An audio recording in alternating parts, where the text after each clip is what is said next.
ക്രിസ്തുവിന് 300 വർഷം മുമ്പ് പാലസ്തീനിൽ ഒരു യോദ്ധാവ് ഉണ്ടായിരുന്നു, ഗോലിയാത്ത്. ആയോധന കലകളിൽ അതിസമർത്ഥനായിരുന്ന അയാൾ സകല രാജ്യങ്ങളും കീഴടക്കിയ ശേഷം ഇസ്രായേലിന്റെ അതിർത്തിയിലും എത്തി. രാജ്യം വിട്ടു നൽകി അടിയറവ് പറയാത്ത രാജാവിനോട് അയാൾ യുദ്ധം പ്രഖ്യാപിച്ചു. I can smell fear in my opponent. I can see the fear in their eyes. നമ്മളിടിച്ച് ഷേപ്പ് മാറ്റുന്നൊക്കെ വെറുതെ പറയാറുള്ളൂ. അവനത് ചെയ്യണോനാ.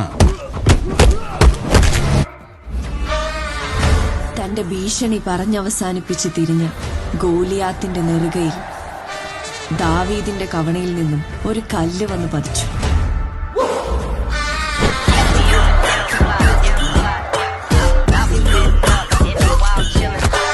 ഒരു ഹുക്ക്, ഒരു ജാബ്, അതിലും തീർന്നില്ലേ ഒരു